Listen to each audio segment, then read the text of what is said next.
Okay, ಎಲ್ಲ ವೀಕ್ಷಕರಿಗೂ ನಮಸ್ಕಾರ. ಇವತ್ತಿನ ದಿನ ನಾವು ಕರ್ನಾಟಕ ಶಾಲಾ ಪರೀಕ್ಷೆ ಮತ್ತು ಮೌಲ್ಯನಿರ್ಣಯ ಮಂಡಳಿಯವರು SSLC ವಿದ್ಯಾರ್ಥಿಗಳಿಗಾಗಿ 2023-24ನೇ ಸಾಲಿಗಾಗಿ ನೀಡಿರುವಂತಹ ಮಾದರಿ ಪ್ರಶ್ನೆ ಪತ್ರಿಕೆಯಲ್ಲಿರುವಂಥ ಪ್ರಶ್ನೆಗಳನ್ನು ನಾವು ಹಂತ ಹಂತವಾಗಿ ಬಿಡಿಸ್ಕೊಂಡು ಬರ್ತಿದ್ವಿ. ಇಲ್ಲಿವರೆಗೆ ನಾವು 33 ಪ್ರಶ್ನೆಗಳಿಗೆ ಪರಿಹಾರವನ್ನು ಕಂಡುಕೊಂಡಿದ್ದೀವಿ. ಸ್ನೇಹಿತರೆ, 3 ಅಂಕಗಳ ಪ್ರಶ್ನೆಗಳೆಲ್ಲವೂ ಕೂಡ ಮುಗಿತು. ಈ ಮಾದರಿ ಪ್ರಶ್ನೆ ಪತ್ರಿಕೆಯಲ್ಲಿ 4 ಅಂಕದ ಪ್ರಶ್ನೆಗಳು ಏನದವು ಅಂತ ನೋಡ್ಕೊಂಬರೋಣ. ಓಕೆ, 4 ಅಂಕದ ಮೊದಲನೇ ಪ್ರಶ್ನೆಯಲ್ಲಿ ನಿಮಗೆ ಗೊತ್ತಿರುವಂತೆ 2 ಚರಾಕ್ಷರ ರೇಖಾ ಸಮೀಕರಣ ಜೋಡಿಗಳು ಅನ್ನುವಂಥ ಅಧ್ಯಾಯದ ಮೇಲೆ ನಕ್ಷಾ ಒಂದು ಕಡ್ಡಾಯವಾಗಿರುತ್ತೆ. ಆ ನಕ್ಷೆ ಇವತ್ತು ಇದರೊಳಗೆ ಏನೈತಿ ಅಂತ ನೋಡೋಣ. ಕೊಟ್ಟಿರುವ ರೇಖಾತ್ಮಕ ಸಮೀಕರಣ ಜೋಡಿಯ ಪರಿಹಾರವನ್ನು ನಕ್ಷೆ ವಿಧಾನದಿಂದ ಕಂಡುಹಿಡಿರಿ ಅಂತ ಹೇಳ್ತಾರೆ. x + y = 4, 2x + y = 7 ಅಂತೇಳಿ ಇದನ್ನು ನಾವು ನಕ್ಷಾ ರೂಪದೊಳಗೆ ಹೇಗೆ ಬಿಡಿಸ್ಬೇಕು ಅನ್ನೋದನ್ನು ಹಂತ ಹಂತವಾಗಿ ನೋಡ್ಕೊಂಬರೋಣ. 4 2x + y = 7 ಅಂತ ಕೊಟ್ಟಾರ. ಓಕೆ, ಇದನ್ನು 2 ವಿಧಾನದಿಂದ ಮಾಡ್ಬೋದು. ಒಂದು ನೇರವಾಗಿ ಎಕ್ಸ್ ಬೆಲೆಯನ್ನಾಗಲಿ ಅಥವಾ y ಬೆಲೆಯನ್ನಾಗಲಿ ಹಾಕಿ ಅದನ್ನು ಇನ್ನೊಂದು ಬೆಲೆಯನ್ನು ತೊಗೊಳ್ಬೋದು. ಎಕ್ಸ್ ಬೆಲೆ ಹಾಕಿದರೆ y ಬೆಲೆ ಸಿಗುತ್ತೆ, y ಬೆಲೆ ಹಾಕಿದರೆ ಎಕ್ಸ್ ಬೆಲೆ ಸಿಗುತ್ತೆ ಅಲ್ಟರ್ನೇಟ್ ಆಗಿ. ಆದರೆ ಬಹಳಷ್ಟು ವಿದ್ಯಾರ್ಥಿಗಳು ಈ ಸಮೀಕರಣವನ್ನು ಮಾಡುವಂಥ ಸಂದರ್ಭದೊಳಗೆ ಏನು ಟ್ರಾನ್ಸ್ಲೇಟ್ ಮಾಡುವಂಥ ಸಂದರ್ಭದೊಳಗೆ ಸಾಕಷ್ಟು ಗೊಂದಲಗಳು ಏರ್ಪಡ್ತವೆ. ಹಾಗಾಗಿ ಇದನ್ನು ಮೊಟ್ಟ ಮೊದಲು ನಾವು yಗೆ ಸಮನಾಗಿರುವ ಸಮೀಕರಣಗಳನ್ನು ಮಾಡೋದ್ರ ಮೂಲಕ ಇದನ್ನು ಬಹಳ ಸರಳೀಕರಣಗೊಳಿಸ್ಬೋದು ಅಂತ. ಓಕೆ, ಹೆಂಗೆ ನೋಡೋಣ. ಹೇಗೆ ಅಂತಂದ್ರೆ ನಾವು ಮೊದಲು ಇದನ್ನು ನಾನು yಗೆ ಸಮನಾಗಿರೋ ಸಮೀಕರಣ ಮಾಡಿಕೊಂಡಾಗ y = ಏನಾಗುತ್ತೆ ಹೇಳ್ರಿ, 4. ಯಾವುದನ್ನು ನಾವು ಟ್ರಾನ್ಸ್ಫರ್ ಮಾಡಬೇಕು, ಎಕ್ಸನ್ನು ಮಾಡಬೇಕು. ಎಕ್ಸ್ ಈ ಕಡೆ ಬಂದರೆ -x ಆಗ್ತದೆ. This is number 1. ದೆನ್ ಎರಡನೇದ್ದು ಇದು y = 7. ಈ 2x ಈ ಕಡೆ ಬಂದರೆ -2x. ಇದು ನಂಬರ್ 2. ಈಗ ಮೊದಲನೇ ಸಮೀಕರಣವನ್ನು ತಗೊಂಡು ಅಲ್ಲಿ ಅದರ y ಬೆಲೆಯನ್ನು ತಗೊಳ್ಳೋಣ, ಎಕ್ಸ್ ಬೆಲೆ ಹಾಕಿ. ದೇರ್ಫೋರ್ y = 4 - x ನಮಗೆ ಗೊತ್ತೈತಿ, ಬಾಕ್ಸ್ ಹಾಕೋತೀವಿ. ಮಿನಿಮಮ್ 2 ಮ್ಯಾಕ್ಸಿಮಮ್ 3 ಆದರೆ ಸಾಕಾಗುತ್ತೆ ಅಂತ ಅಂದ್ಕೊಂಡಿದ್ದೀವಿ. ಎಕ್ಸ್ ಮತ್ತು y ಬೆಲೆ. x = 1 ಹಾಕೋಣ. ಏನಾಗತ್ತೆ ನೋಡ್ರಿ, 4 - 1 = 3. ದೇರ್ಫೋರ್ y = 3 ಬಂತು. ದೆನ್ y = 4 - 2 ಹಾಕೋಣ. 2 ಬಂದರೆ 2 ಉಳಿತು, 2. 3 ಹಾಕೋಣ. ಓಕೆ, 3 ಹಾಕಿದರೆ 1 ಉಳಿತು ಅಂತ. ಓಕೆ, ಇದು 1. ನೆಕ್ಸ್ಟು ಎರಡನೇ ಸಮೀಕರಣ ತಗೊಳ್ತಿದ್ದೀವಿ. y = 7 - 2x ಅಂತ. ಓಕೆ, ಇದಕ್ಕೊಂದು ಟೇಬಲ್ ಹಾಕ್ಕೊಳ್ಳೋಣ. ಮಿನಿಮಮ್ ಆಗಿ 2, ಮ್ಯಾಕ್ಸಿಮಮ್ ಆಗಿ 3 ಬೆಲೆಗಳನ್ನು ತಗೊಳ್ಳೋಣ, 3 ನಿರ್ದೇಶಾಂಕಗಳನ್ನು.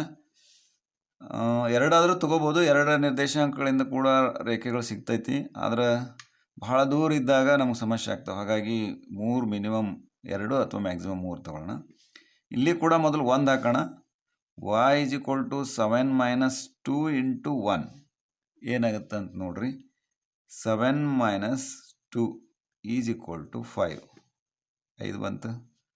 ದೇರ್ಫೋರ್ ಅದೇ ರೀತಿ y = 7 - 2 × 2 ಹಾಕ್ರಿ. ಎಷ್ಟು ಬರುತ್ತೆ? 7 - 4 = 3 ಅಂತ. 3 ಬಂತು. ನೆಕ್ಸ್ಟ್ 3 ಹಾಕ್ರಿ. y = 7 - 2 × bracket 3. 7 - 3 6 = 1.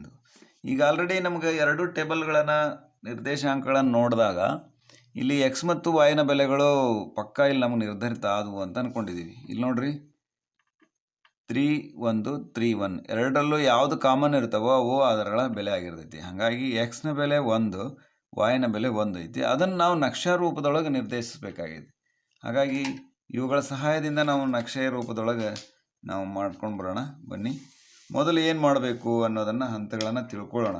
ಇದನ್ನು ನಾನು ಬೇರೆ ಬೇರೆ ವಿಧಾನ ಹೇಳ್ತಿಲ್ಲ, ಈ ಸಮಸ್ಯೆಗೆ ಸಂಬಂಧಪಟ್ಟಂಥ ವಿಧಾನ ಮಾತ್ರ ಇಲ್ಲಿ ಹೇಳಿದ್ದೀನಿ. ಇನ್ನೂ ಬೇರೆ ಬೇರೆ 2-3 ವಿಧಾನದಲ್ಲಿ ನಕ್ಷೆಗಳನ್ನು ಬಿಡಿಸ್ಬೋದು. ಅದನ್ನು ಇನ್ನೂ ಬೇರೆ ಬೇರೆ ವಿಡಿಯೋಗಳಲ್ಲಿ ನಾವು ನೋಡ್ಕೊಂಡಿದ್ದೀವಿ.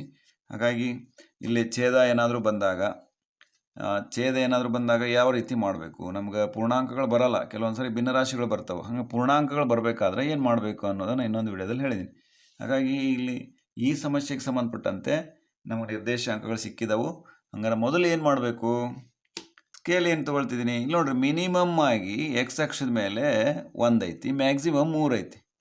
y ಅಕ್ಷದ ಮೇಲೆ ಮಿನಿಮಮ್ 1 ಐತಿ, ಮ್ಯಾಕ್ಸಿಮಮ್ 5 ಐತಿ. ಹಾಗಾಗಿ 5 ಅಂತಂದ್ರೆ ಒಂದು ಇಷ್ಟರೊಳಗನ 2 ರೇಖೆಗಳು ಬಂದ್ಬಿಡ್ತಾವೆ.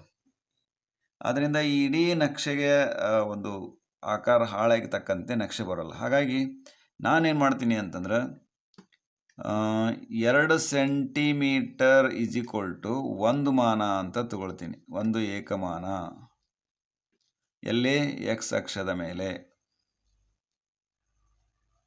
Okay, same 2 centimetre is equal to 1 ಏಕಮಾನ y ಅಕ್ಷದ ಮೇಲೆ ಅಂತ.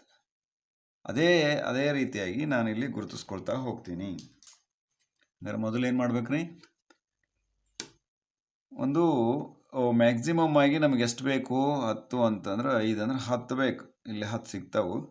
ನಾನಿಲ್ಲಿ ಎಕ್ಸ್ ಅಕ್ಷವನ್ನು ಗುರುತಿಸ್ಕೊಳ್ತೀನಿ. ನಾನು ನೋಡಬೇಕು ನಿರ್ದೇಶಾಂಕಗಳು ಯಾವ ಸಂಖ್ಯೆದಲ್ಲಿದ್ದಾವೆ ಅನ್ನೋದನ್ನು ನೋಡಿಕೊಂಡು ನಾವು ಇವುಗಳನ್ನು ನಿರ್ಧರಿಸಬೇಕಾಗ್ತೈತಿ. ಹಾಗಾಗಿ ಇಲ್ಲಿ ನಾನು ನಿಮ್ಗಾಗಲೇ ಇದನ್ನು ಹೇಳಿಕೊಂಡು ನಾನು ಸ್ಕೇಲನ್ನು ತೊಗೊಂಡಿದ್ದೀನಿ. ವಾಯ್ನ ಅಕ್ಷವನ್ನು ನಾನು ಇಲ್ಲಿ ಎಳಿತಿದ್ದೀನಿ. ಓಕೆ, ಇದು ಎಕ್ಸ್ ಡ್ಯಾಶ್ ಎಕ್ಸ್, ಇದು ವೈ ಡ್ಯಾಶ್. ಯಾಕಂದ್ರೆ ನಾನಿಲ್ಲಿ ಜಾಸ್ತಿ ಎಳೆದಿಲ್ಲ. ಯಾಕಂತಂದ್ರೆ ಇಲ್ಲಿ ನೆಗೆಟಿವ್ ವ್ಯಾಲ್ಯೂಸ್ಗಳು ಯಾವೂ ಇಲ್ಲ ನಿರ್ದೇಶಾಂಕದಲ್ಲಿ. ಹಾಗಾಗಿ ಎಡಗಡೆ ಮತ್ತು ಕೆಳಗಡೆ ಭಾಗ, ಎಕ್ಸ್ನ ಕೆಳಗಡೆ ಭಾಗ ಮತ್ತು ವಾಯ್ನ ಎಡಗಡೆ ಭಾಗ ಯಾವುದೇ ರೀತಿಯಾದಂತಹ ನೆಗೆಟಿವ್ ನಿರ್ದೇಶಾಂಕಗಳು ಇರದೇ ಇರೋದ್ರಿಂದ ನಾನು ಬರೀ ಮೊದಲನೇ ಚತುರ್ಥಾಂಕನ ಮಾತ್ರ ದೊಡ್ಡದು ತೊಗೊಂಡಿದ್ದೀನಿ. ಇವೆಲ್ಲವೂ ಕೂಡ ಸಂಖ್ಯೆಗಳ ನಿರ್ದೇಶಾಂಕಗಳು ಇರೋದು ಮೊದಲನೇ ಚತುರ್ಥಾಂಕದಲ್ಲೇ ಬರೋದ್ರಿಂದ 1ನೇ ಚತುರ್ಥಾಂಕವನ್ನು ನಾನು ಜಾಸ್ತಿ ಏರಿಯಾನ ತೊಗೊಂಡಿದ್ದೀನಿ. ಹಂಗಾರೆ ಇಲ್ಲಿ ನಾನು ಸ್ಕೇಲನ್ನು ನಿರ್ಧಾರ ಮಾಡ್ಕೊಂಡು 2 ಸೆಂಟಿಮೀಟರ್ ಈಸ್ ಈಕ್ವಲ್ ಟು 1 ಏಕಮಾನ ಅಂತ ಇಲ್ಲಿ ಬರಿತಾ ಹೋಗ್ತೀನಿ ನಾನು. 1 2 3 4 5 ಅಂತ. ಇಲ್ಲಿ ಕೂಡ 2 ಸೆಂಟಿಮೀಟರ್ಗೆ 1 ಏಕಮಾನ ಅಂತ ತೊಗೊಂಡಿದ್ದೀನಿ. 2 3 4 5 6 ಅಂತ. ಓಕೆ, ಯಾಕಂದ್ರೆ ನಮ್ಮ ಮ್ಯಾಕ್ಸಿಮಮ್ y ಅಕ್ಷದ ಮೇಲೆ 5 ಐತಿ, ಎಕ್ಸ್ ಅಕ್ಷದ ಮೇಲೆ ಮ್ಯಾಕ್ಸಿಮಮ್ 3 ಐತಿ. ಹಾಗಾಗಿ ಈ ಭಾಗದೊಳಗೆ ಬರ್ತದೆ. ಗುರುತಿಸ್ತಾ ಹೋಗೋಣ ಸ್ನೇಹಿತರೆ. ನಿರ್ದೇಶಾಂಕಗಳನ್ನು ನೋಡ್ತಿದ್ದೀವಿ. ಏನಿದೆ, 1ನೇದ್ದು ಎಕ್ಸು 1 ಮತ್ತು 3 ಅಂತಿದೆ. 1ನೇ ನಿರ್ದೇಶಾಂಕ 1 ಮತ್ತು 3. 1 3 ಯಾವಾಗಲೂ ನಿಮ್ಗೆ ಗೊತ್ತಿರಲಿ, ಯಾವಾಗಲೂ ನಿರ್ದೇಶಾಂಕಗಳು XY ರೂಪದಲ್ಲೇ ಇರ್ತವೆ. ಹಾಗಾಗಿ ನಾವು 1, 3 ಅಂತೀನಿ.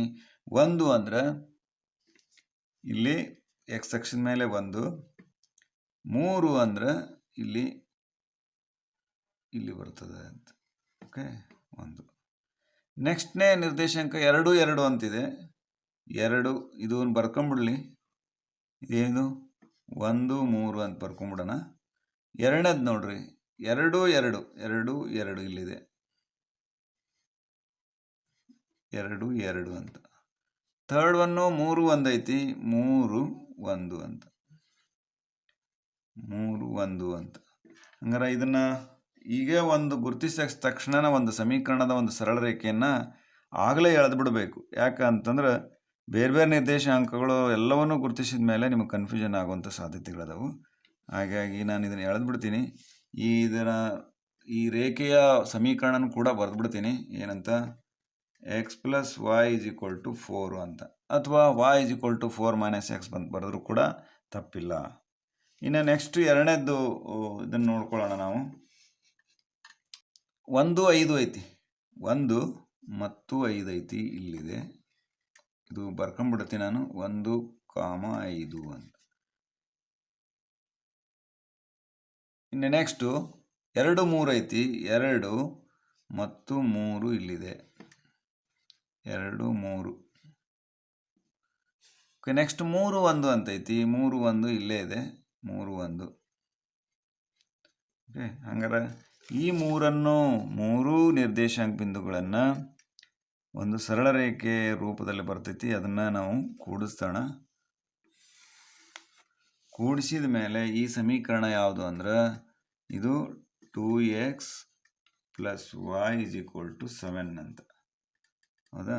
ಹಾಗಾಗಿ ಈಗ ಎರಡೂ ಕೂಡ 2 ಸರಳ ಸಮೀಕರಣಗಳಿಂದ ಬಂದಂಥ ನಿರ್ದೇಶಾಂಕಗಳನ್ನು ಗುರುತಿಸಿದ ಮೇಲೆ ಎರಡೂ ಸರಳ ರೇಖೆಗಳು ಒಂದು ಬಿಂದುವಿನಲ್ಲಿ ಏನದು ಛೇದಿಸಿದವು. ಆ ಬಿಂದು ಯಾವುದಂದ್ರೆ 3, 1 ಅಂತ. ದೇರ್ಫೋರ್ ಹಂಗಾದ್ರೆ ನಮಗೆ ಎಕ್ಸ್ ಮತ್ತು ವಾಯ್ನ ಬೆಲೆ ಏನು ಅಂತಂದಂಗೆ ಆಯಿತು. X y is equal to 3 1 ಅಂತ ನಾವು ಹೇಳ್ತೀವಿ.